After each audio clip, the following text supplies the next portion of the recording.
They weren't just sandwiches. They were survival, spirit, and stolen heritage pressed between two pieces of forgotten bread. What was lost when we stopped passing down the meals that once held nations together? Fry bread tacos with bison were once a communal crown jewel. Golden, pillowy fry bread packed with seasoned bison meat, often shredded or pan-seared. This was not fast food. This was food that took time, skill, and sacred memory. You could smell the crisping dough from 100 feet away at community gatherings, powwows, or even just a family weekend. The bison brought not only nutrition but reverence, an animal that gave everything and once blanketed the plains. Back then, bison was hunted with care, shared without hesitation, and seasoned with more than salt. These tacos might have been topped with beans, chilies, or a scoop of sweet squash mash, wrapped in foil or corn husk for later. Today, fry bread survives mostly through carnival stands and powwow vendors, but its pairing with bison has quietly slipped away. Why? Some of it is cost. Some of it is loss. Some of it is the fact that bison is no longer something families can just have. It has been pushed to novelty status. And fry bread, once born of government rations and survival, has been pulled into an uneasy spotlight.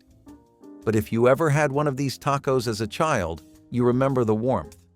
You remember that feeling of being full, for once, in more ways than one. Smoked trout cornbread sandwiches were the northern traveler's treasure.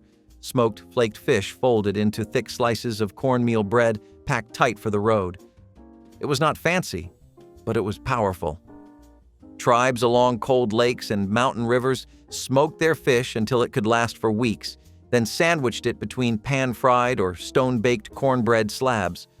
The result was portable, rich in protein, and layered with smoke and earth. A bite of this and you got the forest, the stream, and the campfire in one go.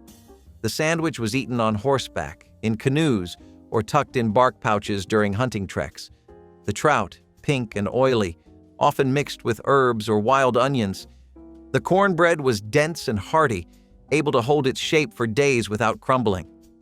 Today, these sandwiches are nearly extinct, replaced by crackers and canned spreads that barely hint at what used to be.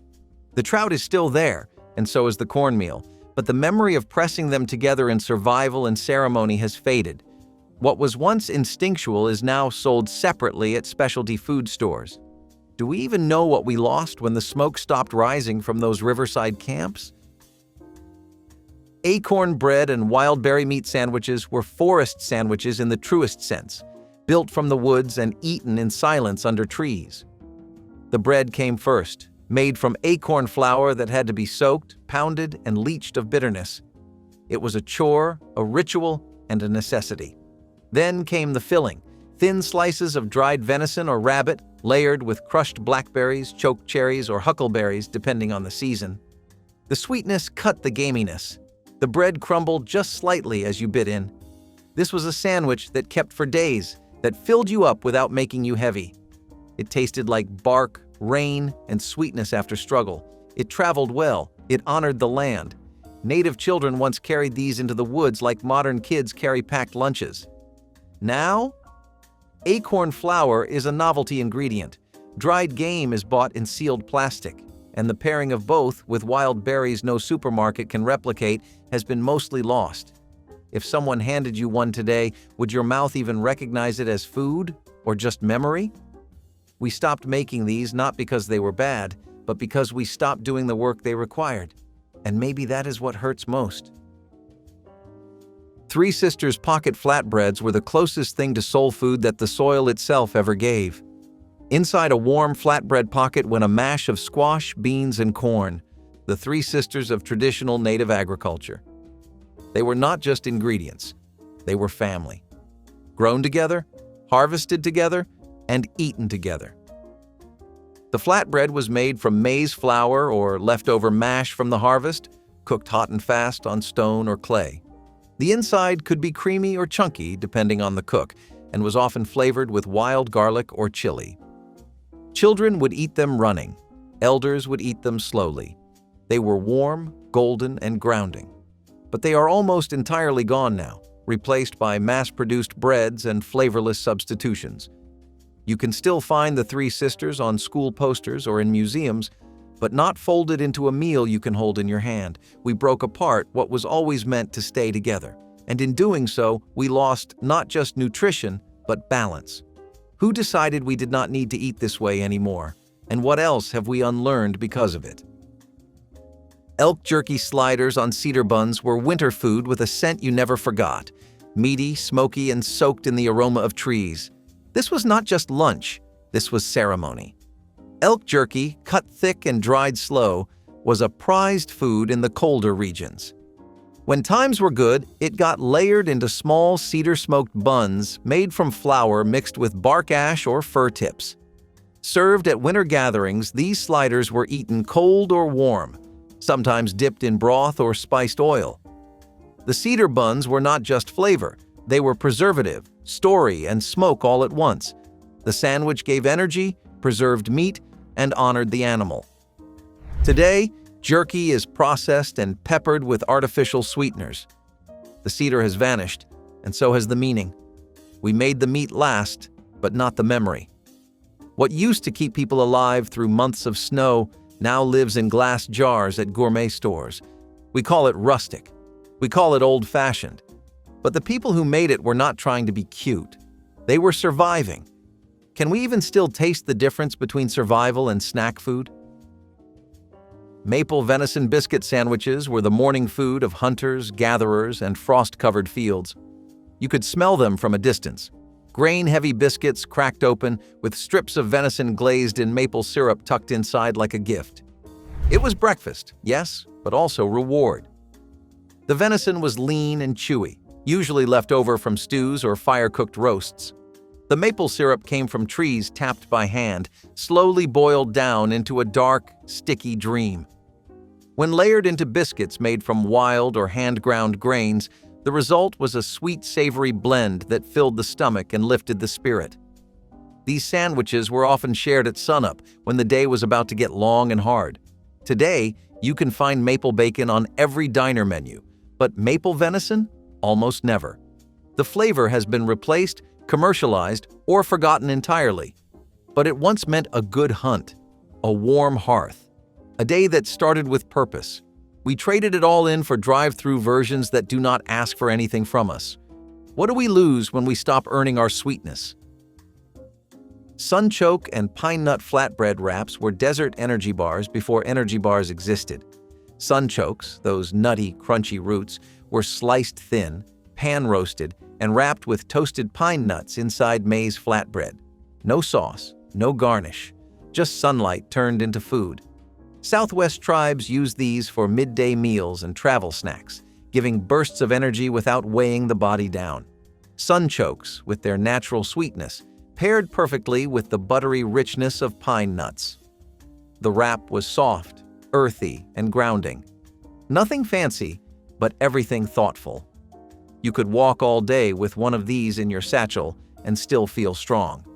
Today, sunchokes are rediscovered only by chefs looking for obscure ingredients, while pine nuts are sold at luxury prices. The wrap? Gone. What was once survival food has become exotic.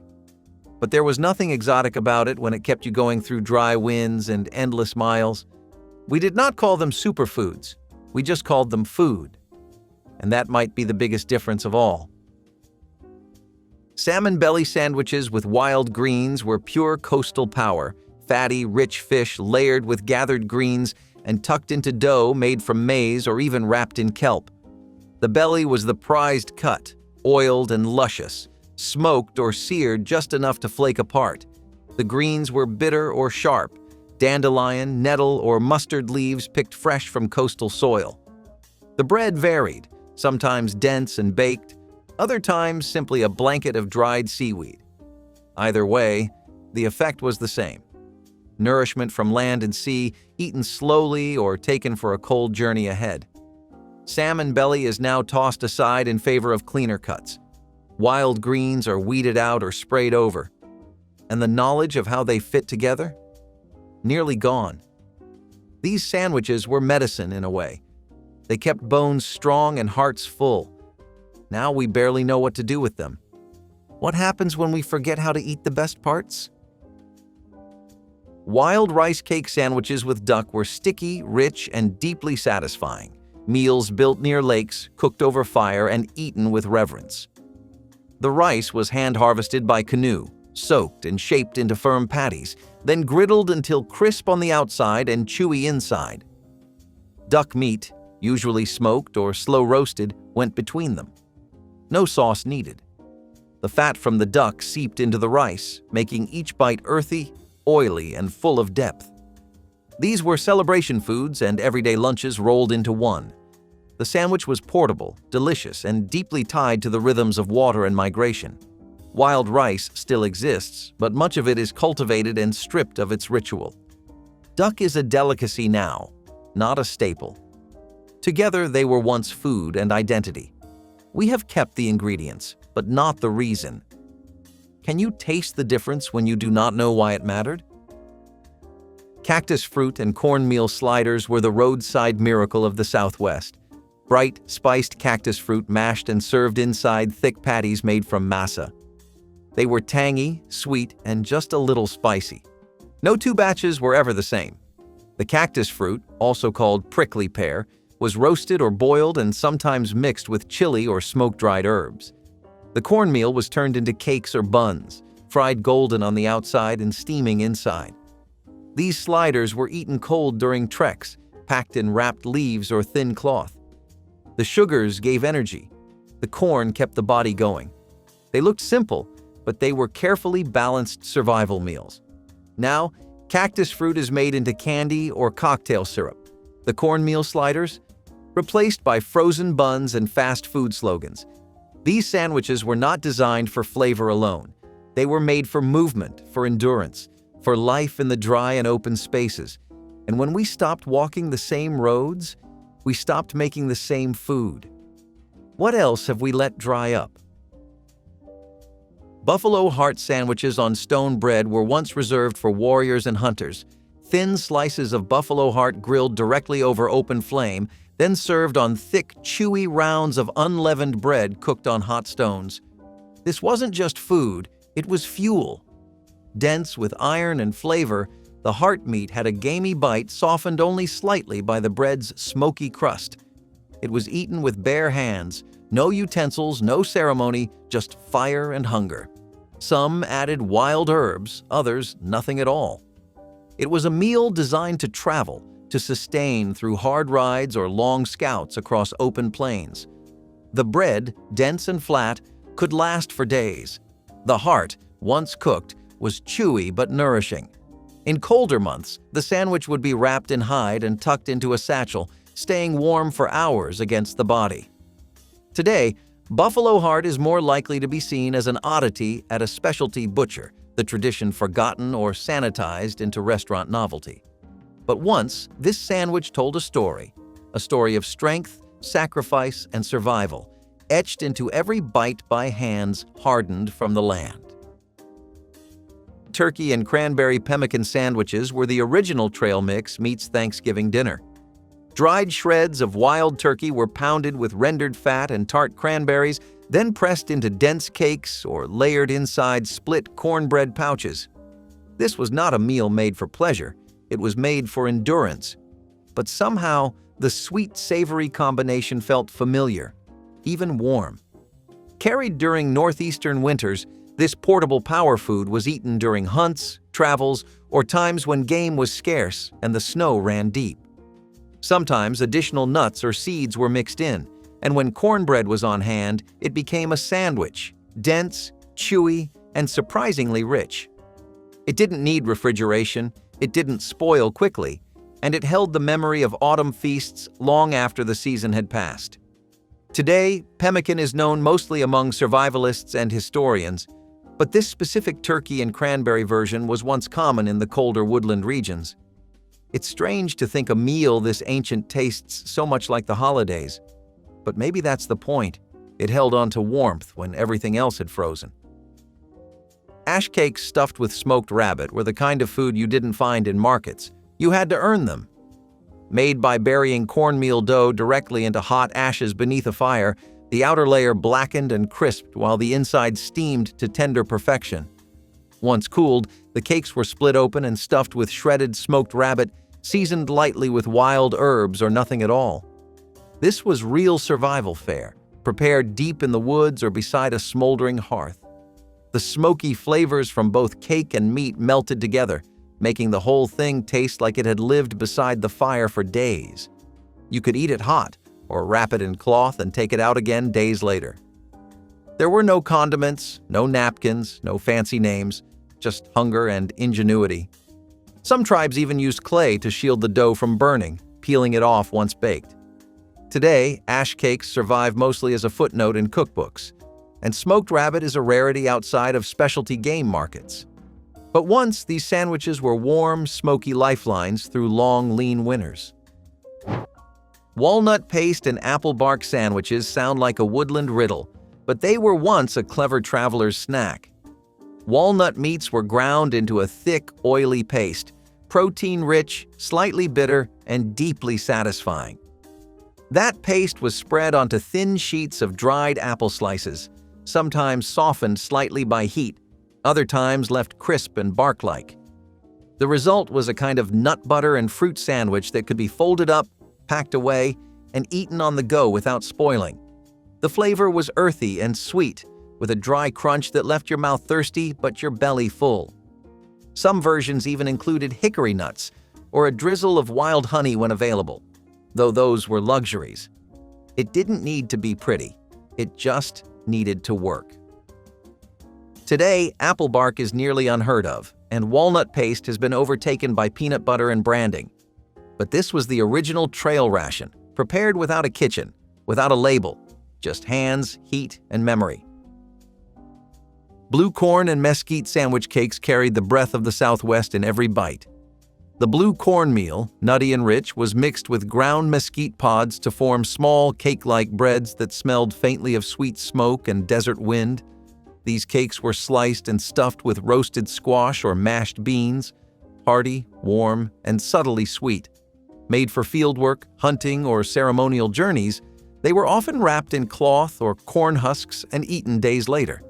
No preservatives, no frills, just flour, fire, and food. Today, blue corn still survives in niche markets and fry bread festivals, but the mesquite flavor, so once integral to the Southwestern palate, is fading fast. These little sandwich cakes were a survival food disguised as something sacred. Opossum tail sandwiches with spice ash rub might raise eyebrows today, but in southeastern traditions, they were once a beloved delicacy. The tails, slow cooked until the meat slipped off the bone, were seasoned with a rub made from charred herbs and spices. Yes, actual culinary ash. This gave the meat a smoky, aromatic flavor, unlike anything you'd find in modern barbecue. The ash rub wasn't just for flavor, it also helped preserve the meat slightly and added essential minerals to the diet. Back then, nothing was wasted. Opossum wasn't a last resort. It was a choice. Today, it's relegated to urban legends and offbeat cooking shows, but once it was part of regular tables and seasonal feasts. And in that context, it wasn't weird. It was just dinner. Juniper smoked trout with corn husk wraps was a mountain meal you could smell before you could see. The trout, cleaned and lightly brined, was smoked over green juniper wood until its skin crinkled and the flesh turned a warm, golden hue. Then it was laid inside softened corn husks, sometimes with a few foraged greens or slivers of root vegetables. The husks were tied like little packages and either steamed or left as is, depending on the region. Eaten hot, they melted in your mouth. Eaten cold, they still tasted like the fire. The juniper gave it an aromatic, almost piney undertone, and the whole thing could be carried without refrigeration for days. This wasn't a sandwich in the modern sense, but it had all the makings of one: protein, starch, portability, and tradition. But this humble parcel once fed travelers, traders, and shepherds on high cliffs and quiet lakes. Hazelnut and wild onion spread sandwiches were the definition of less is more.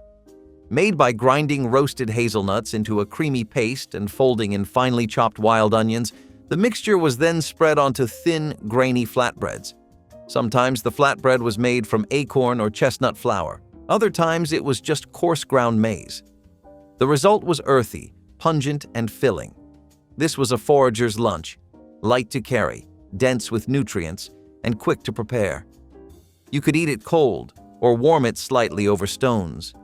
Some versions were spiced with foraged herbs or ramp bulbs. Today, hazelnut paste is something you find in chocolates and spreads, but in the old days, it was protein fuel from the forest floor. The onions? Pulled straight from the soil, not shipped in from a warehouse. Bear-fat biscuit sandwiches with currants were not made for dainty appetites. The biscuits, dense and crumbly, were enriched with rendered bear fat instead of lard or butter. This gave them a rich, almost savory depth, and when split and filled with stewed wild currants or berry jam, they became something close to dessert, though they were always eaten as real sustenance. Bear fat was prized not just for its high energy, but also for its medicinal and preservative properties. Currants provided vitamin C and a tart brightness that cut through the heavy fat. These sandwiches were eaten in colder climates, often during hunting expeditions or seasonal migrations. They traveled well and tasted even better after a day's work. Today, bear fat is nearly extinct from the pantry, seen more as a novelty than a necessity. But these sandwiches once carried people through winters and wilderness both. Roasted grasshopper cakes with choke cherry glaze were the original protein bars. Grasshoppers were toasted until crisp and nutty, then folded into a simple grain batter and cooked like pancakes or cakes. Once cooled, they were glazed with boiled-down choke cherry syrup, dark, tart, and sticky. You could eat them hot off the griddle or carry them for days. They were light but filling, with a crunch that surprised anyone unfamiliar. Grasshoppers weren't seen as strange. They were a respected source of clean, abundant protein. The choke cherry, with its deep red hue and sharp bite, added color and complexity. This was not a joke food. It was real fuel, prepared with care. Today, we shy away from insects on the plate, calling them pests instead of provisions. But once, these little cakes were survival in a pocket, nourishment in a bite, and proof that the land always provided. You just had to listen.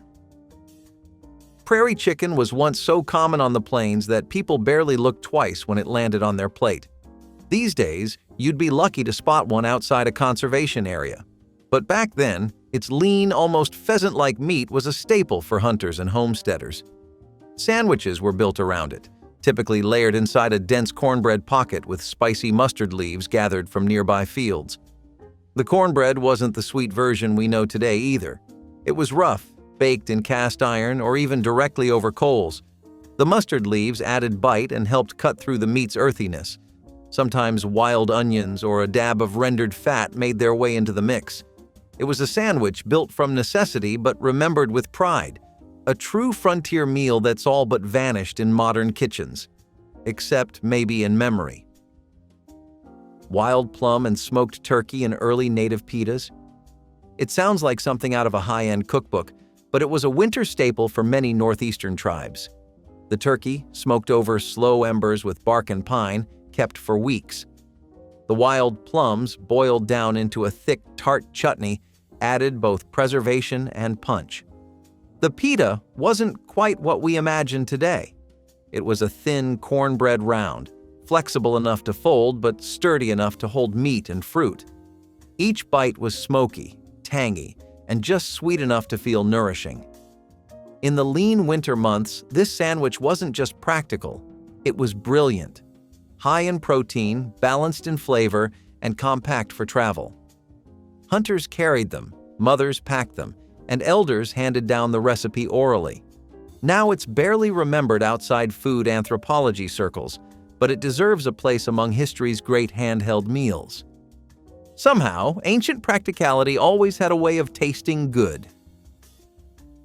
Juniper berry roasted squirrel isn't a punchline.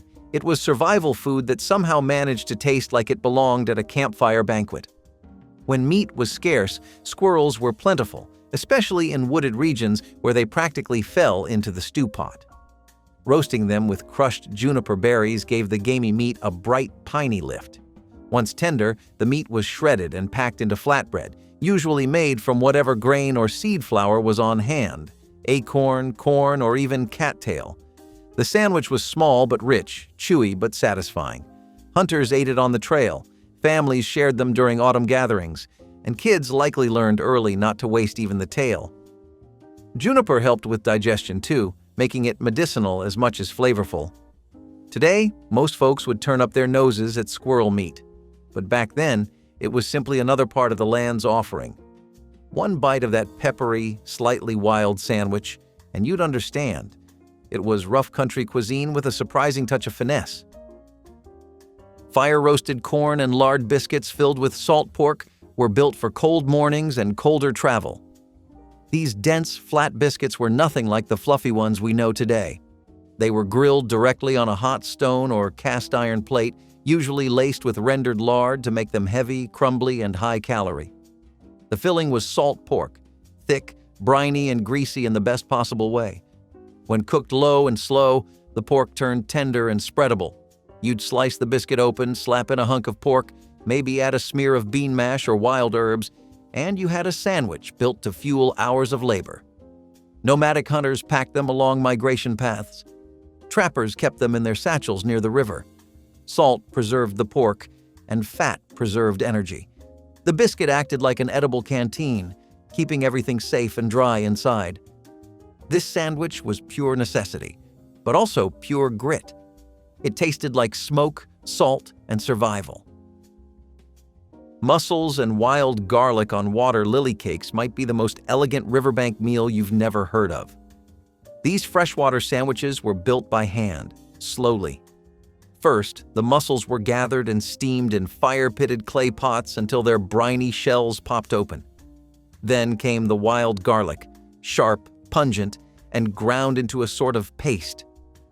All of this was layered onto cakes made from dried groundwater lily root, which had a sticky, chewy texture once steamed.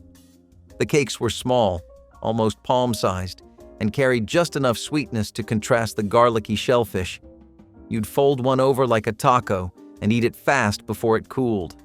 It was a favorite among river-dwelling tribes, especially during summer foraging season. Despite its simplicity, it offered rich protein, cleansing greens, and even a medicinal edge. These sandwiches never traveled far. They were meant to be eaten feet from where they were gathered. That's probably why they vanished so quietly. Maple-sweetened acorn butter sandwiches with dried apple slices were the original trail snacks, sweet, dense, and packed with energy. Acorns, when properly leached and ground, created a thick, nutty paste full of calories and nutrients. Stir in some early-season maple syrup, and suddenly it tasted like dessert. For bread, people used dehydrated apple slices or flattened nut cakes, anything stiff enough to sandwich the acorn mash. The result was chewy, slightly crumbly, and naturally sweet without being cloying. It was the kind of meal you packed for a long walk through the woods or to keep kids happy on chilly afternoons. Because everything was dried, it kept well in a pouch or bag. No mold, no spoilage, just slow energy for long days. These were especially popular in fall and winter when apples were drying by the fire and sap was being collected.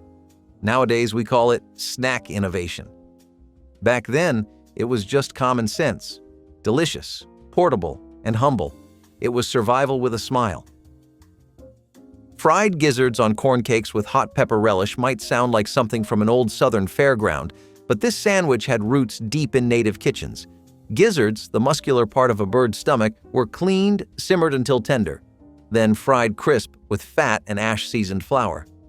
Plopped onto a thick corn cake, gritty, smoky, and fresh off a fire, they became the star of a meal that was equal parts chewy and crunchy. The pepper relish? Fermented wild chilies, onions, and sometimes even fermented berries added a bright, spicy contrast. This wasn't food for the faint of heart. It had texture, heat, and history. You'd often find it at powwows or community cookouts where nothing went to waste. But it also showed up in lunch pouches for long hunts or days spent at river camps. Today, gizzards are usually discarded, and wild pepper relishes replaced by bottled versions. But this sandwich was more than rustic. It was resourceful, bold, and unforgettable once you tasted it. Sturgeon jerky on split plantain wraps may sound tropical, but this sandwich hails from the icy edges of the Great Lakes. Sturgeon was once so common in those waters, people smoked it like firewood. After long, slow smoking, the meat turned dark, dense, and slightly sweet. A true jerky. The wrap came from plantain-style leaves, broad, slightly bitter greenery steamed soft and folded like a taco. Inside, the jerky was sometimes mixed with marrow or fat to rehydrate it slightly, giving each bite a chewy, satisfying depth. Hunters and fishers carried these in bark pouches, unwrapping one for a fast burst of energy. It was practical, no plates, no prep, just pure fuel. The bitterness of the wrap and the richness of the sturgeon balanced beautifully. Once a common sight on trading routes, this sandwich has nearly disappeared except in oral stories and some rare ceremonial meals. It was survival disguised as tradition, and once upon a time, it fed nations. Pumpkin seed butter sandwiches with roasted maize were the ultimate kids' snack on the Great Plains. Pumpkin seeds, cleaned, dried, and stone ground into a rich green paste, were the peanut butter of their day. Roasted maize kernels, sometimes pounded or kept whole, added a crunchy contrast that popped with every bite. The bread was usually a small, flattened maize cake, baked over fire and pliable enough to hold a smear of seed butter. This was the kind of treat a grandmother made from whatever was left after harvest. It was protein-rich, full of good fats, and easy to tuck into a pocket or basket. Sometimes a bit of honey or berry syrup was drizzled on top if available. Children loved it, but adults did too. It kept energy up without spoiling, making it a favorite for long journeys or field work. Today, pumpkin seed butter has made a comeback in health food aisles, but few remember its roots. On the prairie, it was more than a snack. It was tradition. Sweetgrass smoked goose on wild grain rolls sounds like something you'd order in a restaurant today, but it began as ceremonial food. Sweetgrass, a sacred plant, was dried and used to line smoking pits. When goose breasts were laid over the smoke, they took on a fragrance that was both sweet and earthy. The meat was then sliced thin and placed in rolls made from mixed wild grains, amaranth, goosefoot, and maize, all stone ground and steamed into soft loaves. This wasn't everyday food. It was reserved for special events, naming ceremonies, seasonal festivals, or treaty gatherings. The flavor was subtle, layered, and deeply rooted in cultural memory. Eating it was more than nourishment. It was communion. Each bite connected the eater to the land, the water, and the ancestors who passed down the recipe. Today, very few know how to smoke with sweetgrass or bake with those grain blends, but in certain circles, the tradition lives quietly on, passed from hand to hand, one loaf at a time. The club sandwich was never shy about making an entrance. This was the sandwich equivalent of wearing a tuxedo to a barbecue. Triple layered, cut diagonally, and always served with a cocktail toothpick jabbed right through the middle like a victory flag, the classic clubhouse was a masterclass in controlled chaos. You had turkey, ham, and bacon stacked with lettuce, tomato, and mayonnaise on white toast, then doubled up like it had something to prove. One bite, and you got the salty crunch of bacon, the cool snap of lettuce, the savory chew of ham, and that creamy mayo keeping everything glued together. It was tall. It was filling. It was an edible tower of American lunch pride. You could find it at diners, roadside motels, airport cafes, and your Aunt Linda's house on a Sunday afternoon. No one ever finished a club sandwich without looking like they'd just solved a puzzle. Picking it up was half the battle. Eating it cleanly? Impossible. But satisfying? Always. This was the sandwich you ordered when you wanted to feel like you were doing something important. And while this one wore its sandwich royalty crown proudly, the next one took a completely different route, turning cheap lunch meat into the closest thing we ever got to pizza on a bun. In a time when food waste was practically unthinkable, even potato scraps found their way onto dinner tables as an ingenious sandwich filling known as the fried potato peel sandwich. During the Great Depression, resourcefulness wasn't just admired, it was essential for survival. Potato peels, typically discarded today without a second glance, became the surprise stars of family meals, when frugal cooks discovered that frying them crisp and sprinkling a touch of salt transformed kitchen waste into an affordable delicacy. Potatoes were abundant, inexpensive, and nutritious, making them a cornerstone of Depression-era cooking. Yet their peels often held valuable nutrients, something homemakers recognized instinctively, long before modern nutritionists praised potato skins as vitamin-packed. Clever cooks stretched resources by saving these peelings, crisping them to crunchy perfection, and layering them between slices of bread for a sandwich that was satisfying, flavorful, and, importantly, dirt cheap. Remarkably, newspapers and food columns of the 1930s openly suggested frying potato peels to add bulk and nutrition to scarce diets, turning desperation into culinary inspiration. Spam and pineapple sandwiches, on the other hand, are a Hawaiian invention that makes some stomachs less audible. On the other hand, if you are anything like us, then maybe the blend of spices, fruits, and canned pork and ham will create a unique flavor trip for you. Spam and pineapple sandwiches in the state of Hawaii would usually be accompanied with things like mango slices or mango chutney, peppers, chili pastes, and fresh coleslaw. All of this really elevated the dish and gave it a strong identity to pull from when it was making impressions on people for the first time in the 70s, and most were good ones. While pineapples are eternally hated in America, this is one mix of different foods that a lot of citizens could get in line for, and that is why we are sad to see this one gone. Pickles come in pairs with olives, so it is only right to mention cream cheese and olive sandwiches next. Cream cheese was an ingredient that was already a staple in many American homes because of its popularity in desserts around the 1970s. Olives are, well, olives, and if you do not have a bottle always ready to go, you need to reevaluate your grocery shopping list for this month. Mixing the two made both substantially better, like those power-ups Iron Man gets whenever he puts on a bulkier suit. If people felt really fancy, they would put the olives on the stove for a while and have them fried. Not only was it great on its own, but people also did not stop at just frying. Both of them made for really awesome toppings on meat-based sandwiches. We would not mind seeing more olives on our plate today for sure. They are a classic we feel work in any era. Elvis did not invent the grilled peanut butter and banana sandwich, but he sure made it famous. This was a sandwich with soul. It started simple. 2 slices of soft white bread, a thick slather of peanut butter, and banana slices lined up like records on a shelf. Then, just when you thought it was done, someone threw it on a griddle with butter until it crisped and caramelized into something magical. The peanut butter melted, the banana got warm and gooey, and the outside toasted to golden brown perfection. It was sweet, salty, sticky, and just a little over the top, like every good memory from a Saturday morning. Whether you were 5 or 50, this sandwich hit all the right notes. Some people added honey, others tossed in bacon, and a few adventurous souls even threw in some cinnamon. But the classic version stood tall, proud, and a little indulgent. It was the kind of sandwich your aunt made when she wanted to spoil you without breaking the bank. It filled you up, slowed you down, and made you feel like life was okay, if only for a moment. But if you thought Elvis had taste, wait until you see what happens when Spam and pineapple get tossed into the same sandwich and actually make sense. Cornmeal, the affordable cornerstone of many Depression-era pantries, regularly transformed from bland porridge into crispy delights. One creative result was the cornmeal mush sandwich, a hearty sandwich featuring leftover cornmeal mush fried until crisp, then placed snugly between bread slices.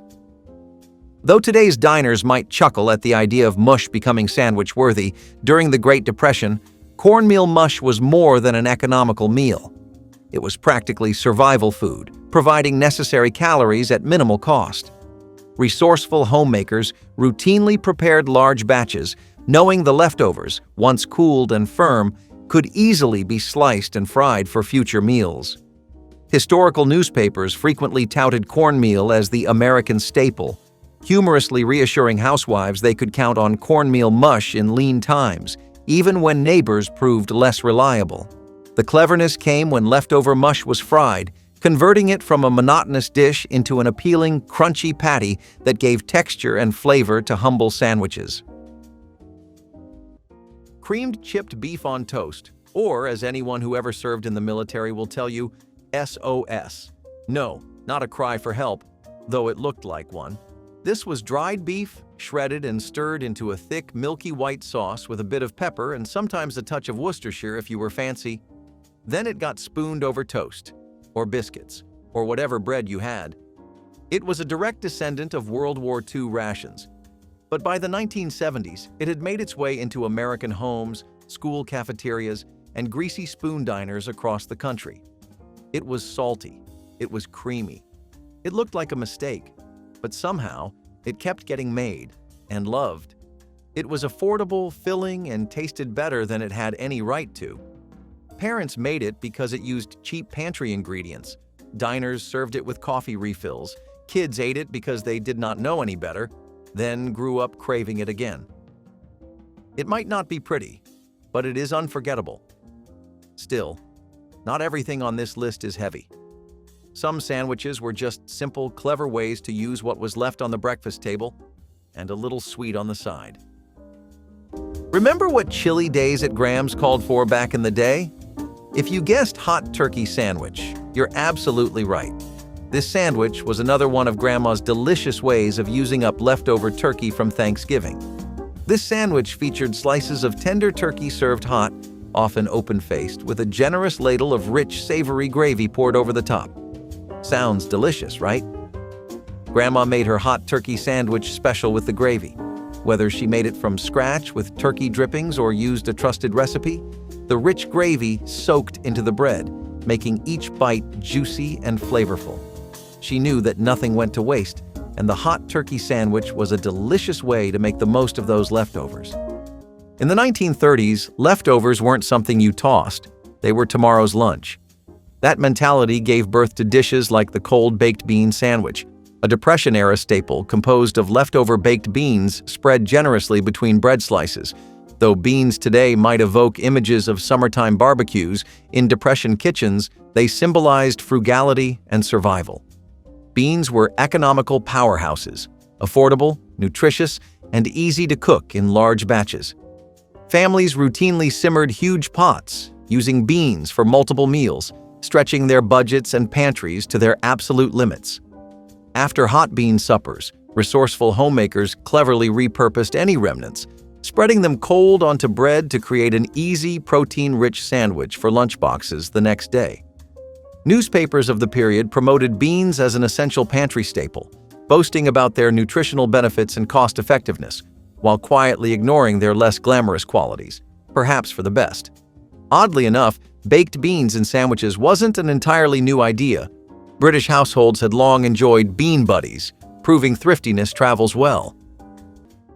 Now we are talking classic. Corned beef and coleslaw on seeded rye is one of those sandwiches that knew how to make an entrance without raising its voice. You would find it wrapped in wax paper at your local deli, or sitting proud on a tray next to a pickle spear and a bag of chips.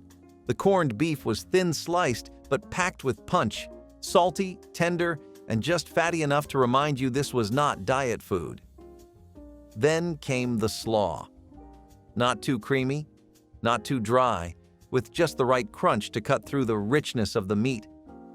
Pile that high between two slices of seeded rye, sturdy, peppery, with that classic bite, and you had something special. This was the kind of sandwich that told you to sit down and take your time. It did not rush. It did not play games. It was the kind of thing you ordered when you wanted to feel like an adult, even if you were still wearing platform shoes and listening to disco on cassette. Deli counters made legends, and this one was a heavy hitter. But if corned beef was too bold for your taste, there was always its milder cousin, the quiet, sweet-talking ham salad that somehow became a staple without anyone noticing. Among the unlikely culinary heroes of the Great Depression was a sandwich featuring sliced tomatoes sprinkled lightly with sugar, the tomato and sugar sandwich. Tomatoes, easy to grow and abundant in backyard gardens, were embraced as a budget-friendly food staple during hard economic times. This sandwich cleverly paired the natural acidity of ripe tomatoes with a touch of sweetness, making them appealing enough even for skeptical children. Surprisingly, sugar, though carefully rationed, was frequently recommended in 1930s homemaking guides as a versatile flavor enhancer, transforming humble ingredients into tastier meals. Newspapers even promoted tomatoes as the perfect vegetable for cash-strapped families, humorously dubbing them poor man's oranges due to their vibrant color and juicy interior. Combining tomatoes and sugar wasn't just a quirky experiment, it was practical ingenuity. Sweetening tomatoes masked their tartness, giving them broader culinary appeal and preventing precious produce from going to waste. Modern taste buds might initially find the concept puzzling. After all, tomato sandwiches traditionally call for mayonnaise and salt, but Depression-era cooks weren't afraid to rewrite culinary rules if it meant saving pennies. Most of the lovers of chicken salad and grape sandwiches dwindled a lot over the years, and now it is just a memory. No one does comfort food better than Americans, and the iconic potato chips and cheese sandwich is proof. People would grab cheddar or mozzarella cheese and a packet of Frito-Lays or a can of Pringles and get busy at the table but not in the kitchen. Reason being, this was one of those 10-minute dishes that took absolutely no effort or time to make, like instant noodles. Barbecue-flavored chips would be preferred, because they added a secondary flavor, but all kinds were used and the crunch was just to die for.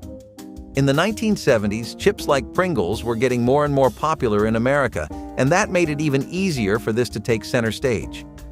What would follow in the decades after was a growing concern for health, and people stopped making their favorite potato chips and cheese sandwiches, but we would love a 70s plate.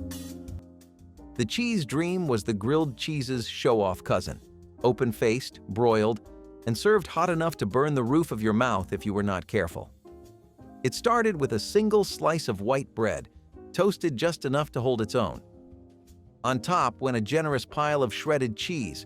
Cheddar was the go-to, but sometimes you got American or a mystery blend from a bag. Then came the real twist. A tomato slice right on top, dusted with paprika for color and just a little kick. Under the broiler it went, bubbling and browning until it looked like something straight off the back of a recipe card. It was humble, sure, but it had flair. You would see these at lunch counters, Sunday night dinners, and school lunch trays where the budget was tight but the flavor still mattered. The tomato added a bit of freshness. The paprika made it feel just fancy enough. And the cheese? Well, that was always the star. It was a small thing, but it delivered big. The cheese dream was a one-slice wonder, a reminder that sometimes the best sandwiches don't even have a top. But if you wanted something a little more refined, a little cooler, and straight from the country club, the next sandwich knew exactly how to dress for the occasion. In Depression-era America, homemakers learned quickly that flavor often resided in the drippings left in their skillets.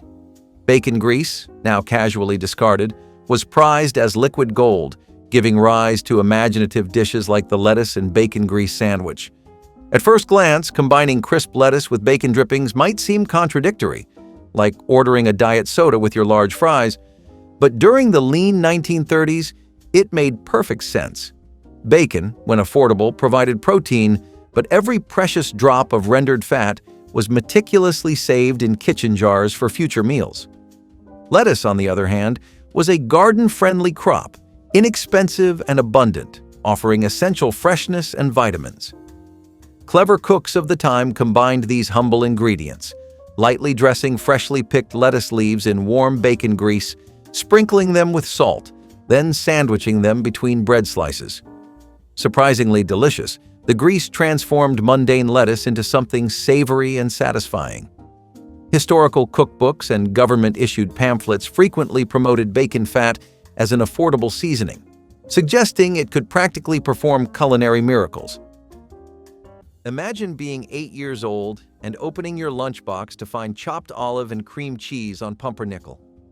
Either your mom was ahead of her time, or she found an old cocktail recipe card and just went with it. This sandwich was salty, tangy, creamy, and somehow kind of grown up. You had green olives chopped so fine they could sneak into your taste buds before your brain caught on, mixed with cream cheese until it was a spread so thick it stuck to the knife like it had a mission. All of that smeared onto a slice of deep dark pumpernickel that practically demanded you respect it. It was not flashy, it was not sweet, and no kid was trading their cookie for it, but it had an edge, the kind of flavor that got better the more you chewed. Somewhere along the way, This party appetizer snuck into lunchboxes, Tupperware, and even a few kitchen counters at 2 in the morning. It was strange, but it made sense. The 70s were weird like that. Spreads were suddenly sandwiches and finger food was fair game. Of course, if you thought cold spreads were wild, wait until you see what happens when tuna salad goes face to face with a broiler. The bacon and peanut butter sandwich was one that caught our eyes the most. Crispy bacon paired with peanut butter sounded like a combination that could just work somehow. This was a no-brainer for Americans. If their left kidney is sustained by peanut butter, the right is sustained by bacon. Both together probably provide just the right amount of fuel to get through the day or a grueling 9-to-5 shift. A great condiment to go with this is unsweetened ketchup, because most ketchups today have artificial sweeteners. This isn't as popular as it used to be, but it hasn't declined enough in renown that it's that outlandish of an idea. Give it a try some weekend, you might be pleasantly surprised. Sautéed or caramelized onions provide just the right complementary flavor to the crispy bacon, while also not overloading your taste buds because of the peanut butter. During the lean years of the Depression, when even cheese was considered an extravagance, families creatively relied on homemade dairy products to fill their sandwiches. One humble yet nutritious example was the cottage cheese and chives sandwich. Freshly made cottage cheese blended simply with garden-grown chives, spread generously on bread. Cottage cheese was no supermarket luxury back then. Households routinely made it from leftover milk, turning spoilage into sustenance. Historical records show that cottage cheese soared in popularity precisely because frugal cooks realized spoiled milk could become a valuable protein source rather than being thrown away. To brighten its mild flavor, Depression-era cooks used freshly cut chives, easy-to-grow herbs flourishing freely in backyard gardens. Chives added a pleasant onion-like bite to the otherwise bland cheese, creating a sandwich filling that felt like culinary innovation despite its simplicity. Homemakers humorously boasted that cottage cheese was the ultimate Depression-era invention. Milk that refused to quit. Now this one came out of left field, unless you grew up near a Chinatown diner. The egg foo young sandwich was one of those things that made 0 sense on paper, but the second you took a bite, you stopped asking questions. Start with an egg patty, crispy on the outside, soft on the inside, and packed with bean sprouts, green onions, maybe a little chopped pork or shrimp if you got the good kind. Then came the gravy. Not just poured, but drenched. Thick brown gravy ladled right over the patty until it practically dripped off the sides. Slide the whole thing into a hamburger bun, close it up, and prepare yourself for the kind of meal that laughs in the face of napkins. It was heavy, hot, and heartwarming. The egg foo young sandwich felt like the kind of invention you only make when you are really hungry and just messing around in the kitchen. But in the 1970s, this was a lunchtime legend for anyone who knew where to find it. Of course, if you were not lucky enough to live near a place that served one of these, you probably grew up with something even saltier, way more military, and still showing up on diner menus today. Throughout the hardships of the Great Depression, creativity in the kitchen became as vital as bread itself, leading to culinary experiments that modern taste buds might find curious. Among these unusual creations was the humble yet surprisingly refreshing cucumber and sugar sandwich. Thinly sliced cucumbers lightly dusted with sugar, sandwiched between slices of bread. Sugar may seem extravagant for the 1930s, yet households often had small reserves carefully rationed for moments exactly like this, transforming bland cucumbers into something akin to dessert. Garden cucumbers, prolific and hardy, grew abundantly, becoming the unsung heroes of many Depression-era meals. Interestingly, cucumbers were favored because they matured rapidly, providing a dependable source of nutrition when pantry staples were uncertain. Clever homemakers discovered sprinkling sugar over cucumbers masked their watery blandness, turning a simple vegetable sandwich into an affordable treat. Even kids who usually avoided vegetables happily ate it. In fact, this unlikely pairing became popular enough to feature in homemaking pamphlets of the era, billed as a sweet sandwich children would actually finish.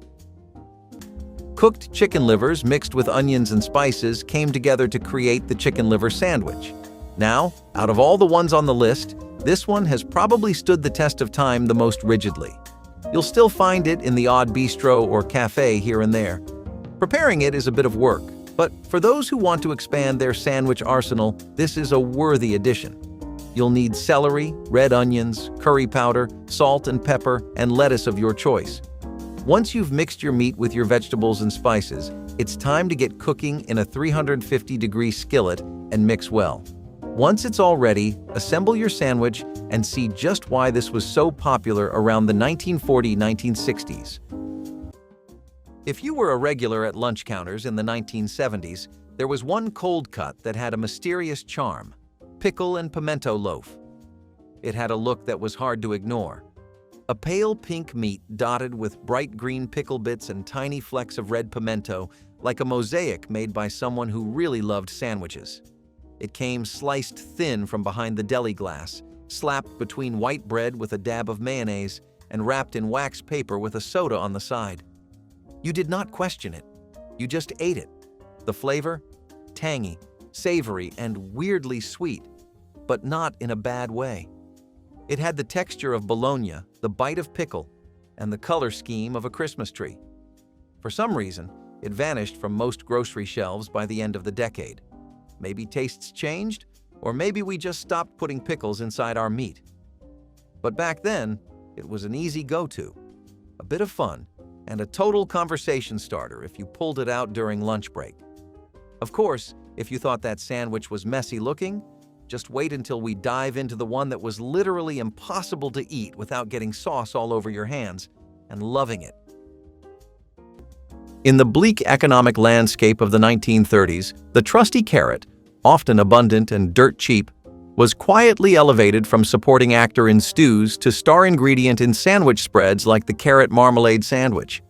Homemade carrot marmalade spread generously over stale bread might sound peculiar today, but during the Great Depression, it showcased a brilliant combination of thriftiness and culinary creativity.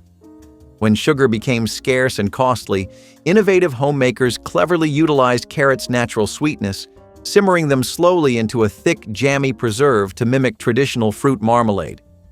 Notably, carrots were among the most reliably available vegetables during the Depression. Their hardiness meant nearly anyone could cultivate a patch, even with limited gardening skills. Families often had surplus carrots, providing an ideal solution to the era's pervasive hunger.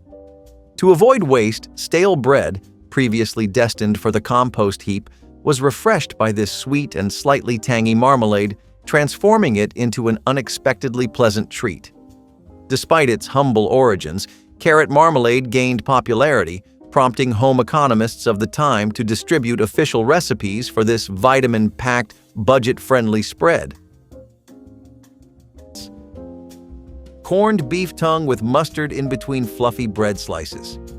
Okay, beef tongue might be way out of your palate, but don't disregard the corned beef tongue sandwich just yet. For something to fade from history, it's got to cement its spot there first, right? Can't do that if you don't bring something to the table. Perhaps this one will bring a lot more than you'd expect. It's traditionally prepared with carrots, garlic, red pepper, black pepper, salt, onions, mayo, and spice like bell pepper, paprika, and some garnishes like lime and parsley. So we already have the makings of a savory delight. You really want to keep a close eye on the beef tongue while it's in the pot, though. It can alter the flavor or dry it out fast. Though this sandwich has faded into the past now, the intricacy and delicacy through which it was created is a marvel to look back at. Maybe one day, this sandwich will come back at fancy restaurants, but for now, it remains a figment of the past. When grape jelly teamed up with bologna during the Depression, the combination created more than confusion. It birthed an unexpectedly beloved sandwich, the bologna and jelly sandwich. At first glance, pairing thinly sliced, inexpensive bologna meat with sweet grape jelly might seem like a culinary accident, but in the context of 1930s America, it was nothing short of brilliant ingenuity. Bologna was a Depression staple because it stretched meat budgets further than any cut of beef or pork ever could, appearing in kitchens nationwide as the quintessential poor man's steak.